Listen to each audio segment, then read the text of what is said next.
BJP প্রদেশ হাবানগ সেজালাইখা এলপিনো ককতিসাল BJP প্রদেশ হাবানগ কক্তমা থুমনাইনি বসকাঙ্গ খুবखां Navendu Bhattacharya केबेंनाय बदलनि आदं LP Jitendra Chaudhary Hindu तंकथार तंगनाय रगनो तुई सामानि कग सनातनी रग बखानांजोगबायखा खानांजोगबायखा खुबखां नवेन्दु भट्टाचार्य ककशिल जाखा केबेंनाय बदल सीपीआईएम बदल तंकथारनो सामुंगो फुनांगै थोंग्रों थोंगो रामकृष्ण मिशन ते स्वामी विवेकानंदनो तुई एलपि जितेन्द्र चौधरी सामानि कगबाय बोखावो केबो ओरै पोरैता नांबायदि हनै कक कचारखा बतै बसाखा कचाम एमपि रेवती त्रिपुरा हाइनहाय ब बिनि सिगांनि सामुंगो गोरोंखा रों फोरोंमुंगो गोरोंफिका आबो कारै इंटरनेशनल जुडोका अस्मिता दे उत्तर प्रदेश हापांनि सेब माननानि नतुयै कक शाखा खुबखां नवेन्दु भट्टाचार्य বিগত কয়েকদিনে আপনারা দেখেছেন যে আমাদের এই রাজ্যের প্রধান বিরোধী দল যদিও তারা সহিষ্ণু প্রধান বিরোধী দল হিসেবে তাদের কতদিন দায়িত্ব পালন করতে পারবেন তা নিয়েও প্রশ্নচিহ্ন রয়েছে। তারা অবান্তর কিছু বিষয় নিয়ে বা তাদের সমর্থকরাও এই সমস্ত বিষয় নিয়ে একটু সোশ্যাল মিডিয়াতে বা অন্যান্য ক্ষেত্রে তারা আলাপ আলোচনা করছেন বা এই সমস্ত বিষয়গুলি বিতর্কিত বিভিন্ন বিষয় উস্কে দেওয়ার চেষ্টা করছেন এবং একটা ধর্মীয় অস্থিরতা সৃষ্টির চেষ্টায় তারা রয়েছেন।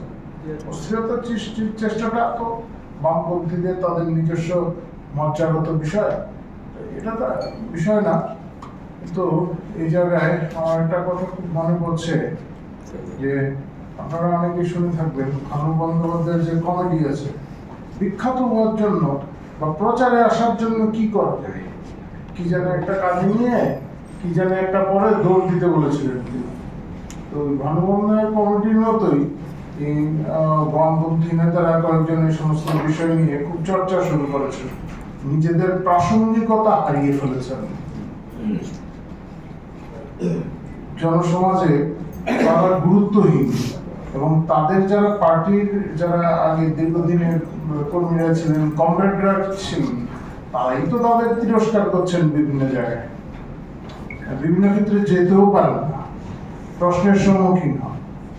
এই সমস্ত কথাবার্তা বলে বিশেষ করে হিন্দু ধর্ম সম্পর্কে তাদের কটূক্তি, তাদের নিজস্ব ব্যাখ্যা, এগুলি মানে আমাদের যারা সনাতনীরা যারা আছেন তাদের মধ্যে স্বাভাবিকভাবেই একটা প্রতিক্রিয়ার সৃষ্টি করে।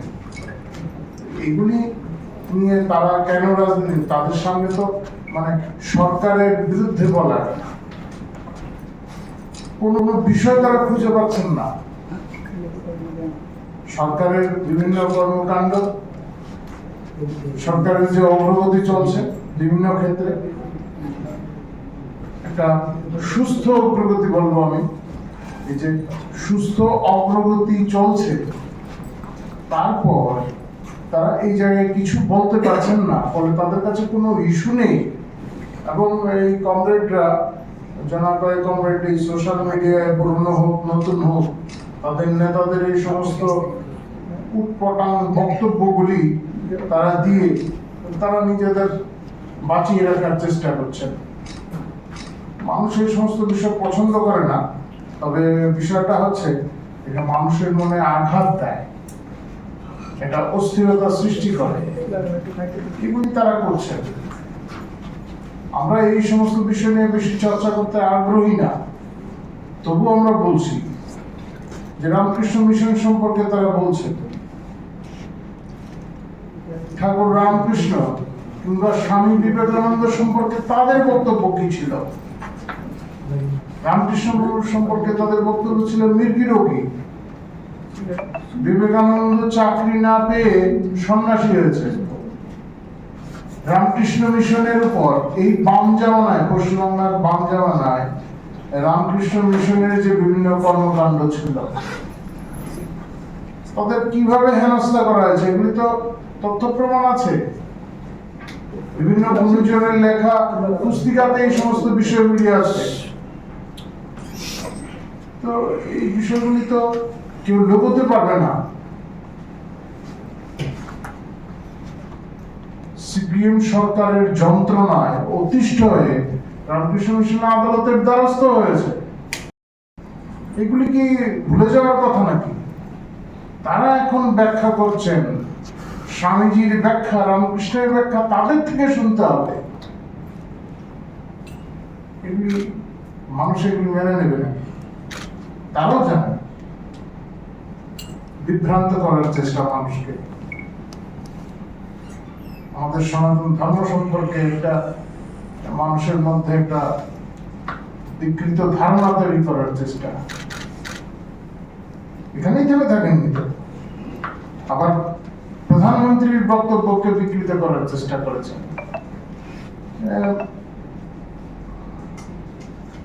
অকল্যান্ড ইভেন্টে প্রধানমন্ত্রী যে কথাটা বলেছেন, তিনি বলেছেন হুইট প্রোডাকশন এবং বিদেশে যেভাবে আমাদের মানে চাহিদা রয়েছে, গমের যে চাহিদা রয়েছে সে সম্পর্কে বলতে গিয়ে তিনি বলেছেন কোথায় তিনি বিট পেলেন।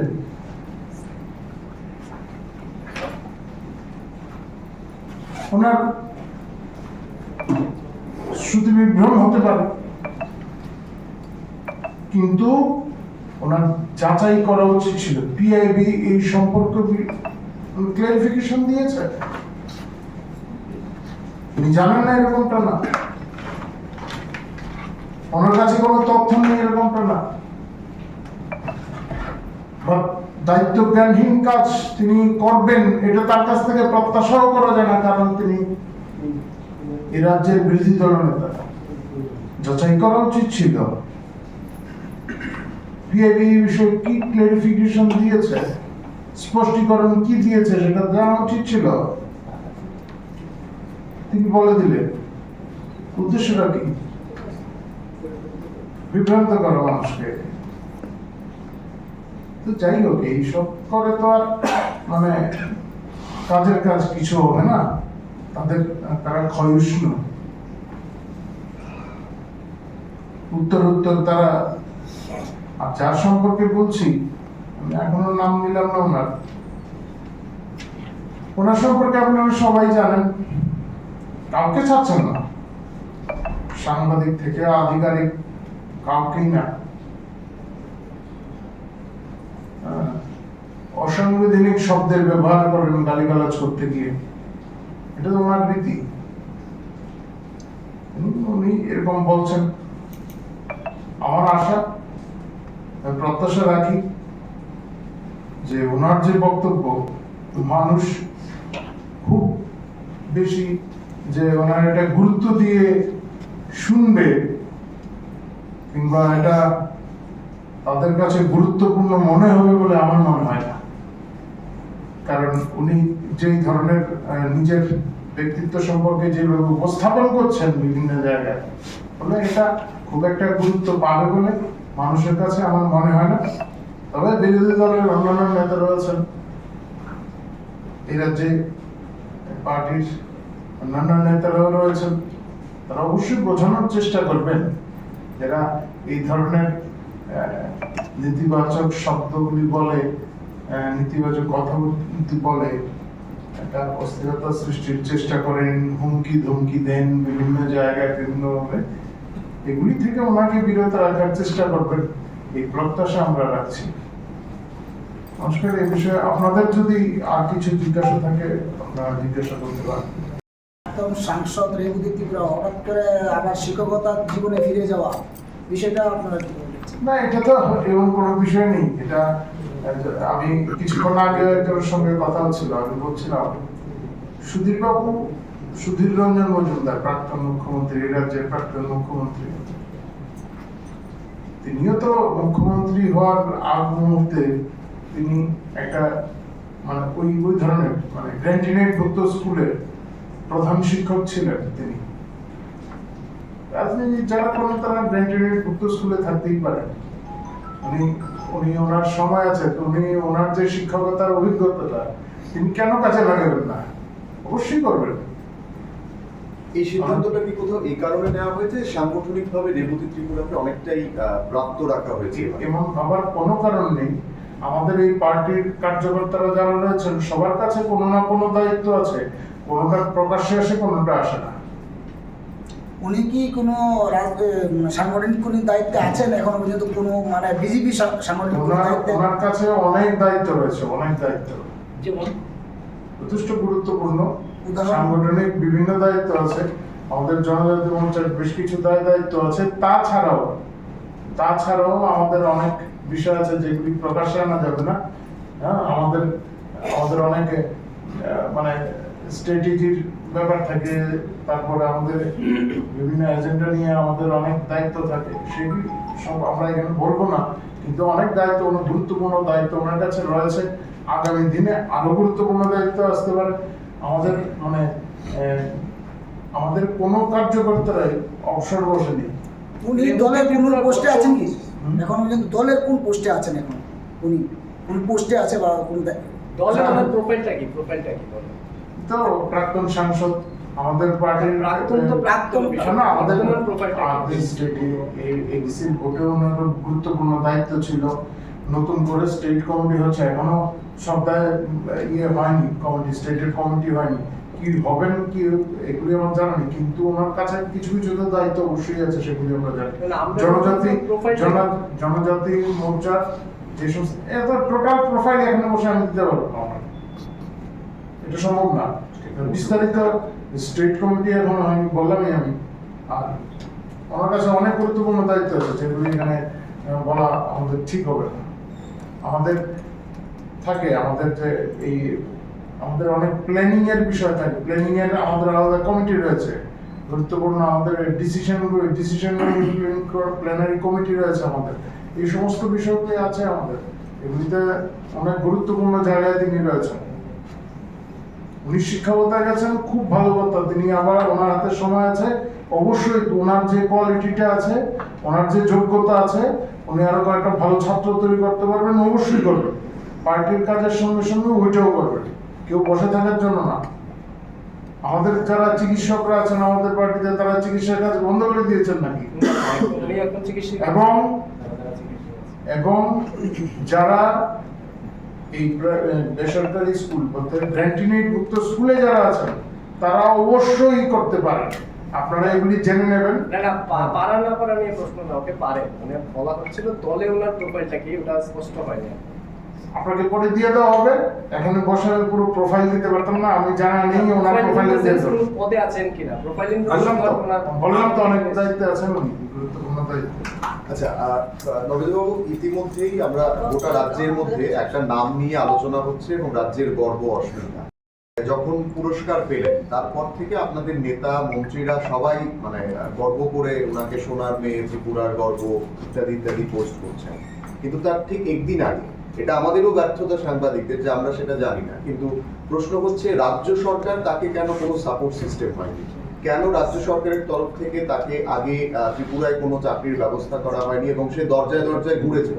কিন্তু আপনাদের রাজ্যে দল রয়েছে বিজেপি, উত্তরপ্রদেশেও বিজেপি, কিন্তু উত্তরপ্রদেশের সরকার তাকে আইডেন্টিফাইড করলো এবং তাকে একটা জায়গা দিল, চাকরি দিল এবং আজকে সে এই পজিশনটা হোল্ড করতে পারলো এবং সে নিজেও যোগী সরকারকে ধন্যবাদ জানিয়েছে। কেন ত্রিপুরা পারলো না? ত্রিপুরা থাকলে তো ভালোই ছিল, কিন্তু আপনারা যারা কোচরা আছেন তাদের সঙ্গে কথা বলে দেখবেন। আমি যদি আমার ভুল না করি, মানিক দেব খুব সম্ভবত ওনার কোচ, ওনার ব্যক্তিগতভাবে সে কোচকে চিনি, প্রশিক্ষণটা ওনার কাছেই হয়েছে। চাকরি ত্রিপুরার ছেলে মেয়েরা অনেক জায়গায় চাকরি পেয়েছে, এই অনেকে আছে ব্যাডমিন্টনে আছে, সুইমিং আছে, বিভিন্ন জায়গায় বড় বড় জায়গায় চাকরি পেয়েছে, কেন্দ্রীয় সরকারের অধিকৃত সংস্থাগুলিতে চাকরি পেয়েছে। চাকরি পেলে তো নিশ্চয়ই যাবে না কেন? আর উত্তরপ্রদেশে গেছে, এই মেয়েটাও স্বীকার করছে না আর আমরাও স্বীকার করি না যে ত্রিপুরাতে প্রশিক্ষণ নিয়েছে, আর সেখানে বেটার সুযোগ আছে। আমাদের ত্রিপুরাতে স্পোর্টস এর ইনফ্রাস্ট্রাকচার আপনারা দেখুন না, এখানে ক্রীড়া সাংবাদিকরা আছে, তাদের জিজ্ঞাসা করে দেখুন ত্রিপুরাতে ইনফ্রাস্ট্রাকচারটা কি ছিল। না, আর আমি বলছি আমাদের সরকার আসার পর ইনফ্রাস্ট্রাকচার ডেভেলপমেন্টের কাজ শুরু হয়েছে স্পোর্টসে, গুনে গুনে দেখুন, আপনারা যারা স্পোর্টস জার্নালিস্ট আছে তাদের জিজ্ঞাসা করে দেখুন কি ছিল এখানের অবস্থা। তো এই মেয়েটা স্বাভাবিকভাবেই কষ্ট করে উঠেছে। আমাদের মানে প্রশিক্ষক যারা আছেন এই মেয়েটার বিশেষ করে যারা প্রশিক্ষকরা আছেন তাদের সঙ্গেও কথা বলে দেখুন আপনারা কেন গেছে। আমরা জানি যে চাকরি পেয়েছে অবশ্যই যাবে না কেন? না, প্রশ্নটা আমাদের ইনফ্রাস্ট্রাকচারের নয়, প্রশ্নটা হচ্ছে সে নিজেও যেটা বললো তার বাবা মারা যাওয়ার পরে বা তার আগেও তার পারিবারিকভাবে তার অনেকটা অসচ্ছলতা ছিল আর্থিকভাবে, সেটা সে কোনোভাবেই ইসে করতে পারছিল না এবং সে রাজ্য সরকারের দ্বারস্থ হয়েছিল বারংবার, কিন্তু সেখানে তাকে কোনো ধরনের সাপোর্ট করা হয়নি এবং পরবর্তী সময় সে যখন উত্তরপ্রদেশ যায় কাজের তাগিদে এবং সেখানে যোগী সরকার তাকে সেই সম্মানটা দিয়েছে এবং চাকরি দিয়েছে এবং প্রশিক্ষণটাও চাকরিটা ওইভাবে হয় না। হ্যাঁ, চাকরি ওইভাবে হয় না। চাকরির একটা নির্দিষ্ট নিয়ম নীতি আছে। উত্তরপ্রদেশের অনেক লোক আমাদের তো এখানে আছে। উত্তরপ্রদেশের অনেক লোক আমাদের টিএসআর এ চাকরি করে, টিএসআর আছে অনেক লোক। তো ত্রিপুরার লোক ওইখানে চাকরি করতে পারবে না ব্যাপারটা কিন্তু এরকম না। নিশ্চয়ই ত্রিপুরাতে থাকতে পারলে তো ভালোই হতো, সবার পক্ষে সম্ভব হয় না। ত্রিপুরার মেয়ে ওইখানে চাকরি পেয়েছে, ভালো, আমরা শুনলাম। ত্রিপুরাতে ফিরিয়ে আনতে আবার সে চাইলে তার ব্যাপার আলাদা। ত্রিপুরাতে তার খেলা কিন্তু ওইখানে থেমে থাকবে না। ত্রিপুরাতে যোগকে আমরা সেই পর্যায়ে এখনো নিয়ে যেতে পেরেছি কিনা, তার আগামী দিনের প্র্যাকটিস যেগুলি হবে সেটা চিন্তা করতে হবে না। আমরা শুধু ওকে ওর ফিউচারটাকে আমরা নষ্ট করবো নাকি ত্রিপুরার কথা বলার জন্য, গোল বাজানোর জন্য আমরা ওর ফিউচারটা নষ্ট করে দেবো? ও অলিম্পিকে যাবে আগামী দিনে, তো ওকে বেস্ট পারফরমেন্স করার জন্য যা যা সহযোগিতা করার দরকার আমরা বলবো, আমাদের সরকার সেই সাহায্যটা করবে। উত্তরপ্রদেশ থেকে আমরা ওকে কেন এখানে নিয়ে আসবো? ও আর যদি আসতে যায় সেটা আলাদা ব্যাপার। ধন্যবাদ সবাইকে।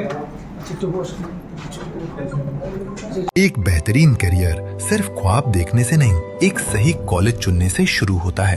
Welcome to Vinayaka institute of health sciences, Agartala, affiliated to Tripura University, approved by Government of Tripura, Department of Health and Family Welfare, Tripura Nursing Council and Tripura State Allied and Healthcare Council. Choose from BSc Nursing, GNM, BMLT or BMRIT.